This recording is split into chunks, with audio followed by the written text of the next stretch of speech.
بھائی اگر کوئی کا پراپرٹی کا کام کرتا ہے صابر مٹھو کرتا ہے تو یہ صابر مٹھو اس کا جواب دے نا، جناب باجوہ اس کا جواب دے کیوں ہے؟ یہ اس کا ہے. جبکہ الزام یہ ہے کہ صابر مٹھو ظاہر ہے آرمی چیف کی جو ہے وہ اسرے پر یا ان کا نام استعمال کر کے یا ان کے زور پر جو ہے وہ یہ سارا کاروبار کرتا رہا اور اس نے بہت سارا مال بنایا.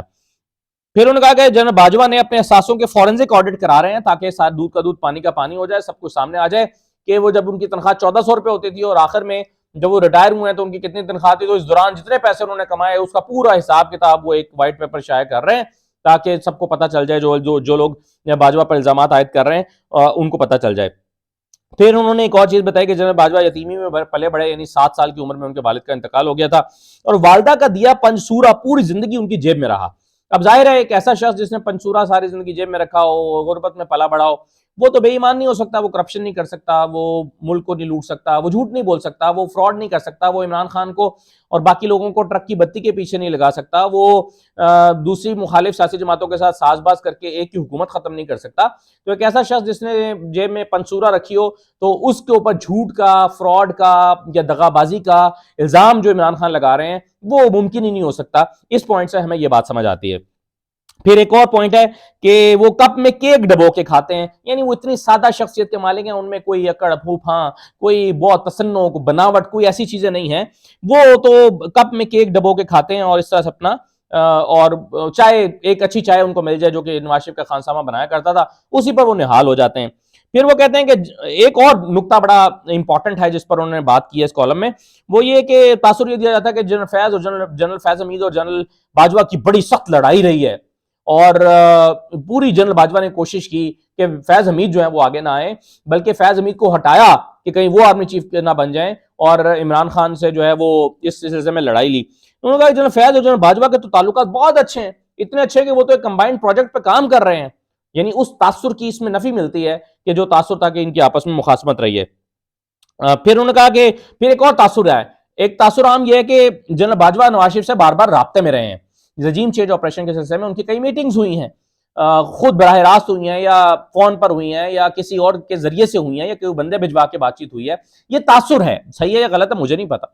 لیکن اس کی بھی نفی کی اس کالم میں ملتی ہے اور کہا گیا ہے کہ میاں نواز شریف سے ان کی صرف ایک بار بات ہوئی اور وہ بھی صرف اس وقت جب کلثوم نواز کا انتقال ہوا تو افسوس کرنے کے لیے انہوں نے کال کی. یعنی جنرل نواز شریف جنرل باجوہ کو گالیاں دیا کرتے تھے کہ تم نے میری حکومت کو ختم کیا، بتاؤ تم نے میری حکومت کیوں نکالی، اور انہوں نے ان کی اہلیہ کا افسوس کرنے کے لیے بس فون کیا، اس کے علاوہ ان کی کوئی بات چیت نہیں ہوئی. ہاں، ایکسٹینشن کے حوالے سے بہت ہی دلچسپ بات اس کالم میں لکھی گئی ہے، ہمیں یہ نہیں پتا، ہم یہ سمجھتے رہے ہیں آج تک کہ جنرل باجوہ نے نہ صرف ایکسٹینشن مانگی اور اس وقت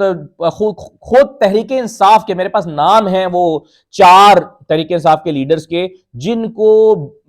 سمجھا بجھا کر عمران خان کے پاس بھیجا گیا کہ ایکسٹینشن کی بات کرو، اور انہوں نے ایکسٹینشن کی بات چلائی اور وہ فوج کے کافی قریب سمجھے جاتے ہیں. ابھی مناسب نہیں ہے نام بتانا، آف دی ریکارڈ تھا یہ، لیکن جنرل باجوہ نے اپنی بات چلائی کہ ان کو ایکسٹینشن دی جائے. اور یہاں وہ کہہ رہے ہیں کہ جنرل باجوہ کو اعتماد میں لیے بغیر عمران خان نے یہ فیصلہ کر دیا کہ جی آپ کو ایکسٹینشن دینی ہے، اور جنرل باجوہ نے بھی اس لیے قبول کر لیا کہ اس وقت انٹرنیشنل حالات کس قسم کے تھے کہ انہوں نے قبول کر لیا، لیکن وہ سمجھتے ہیں کہ ان کی غلطی، ان کو ایکسٹینشن نہیں لینی چاہیے تھی اور ان کو ہیرو بن کے چپ کر کے نکل جانا چاہیے تھا.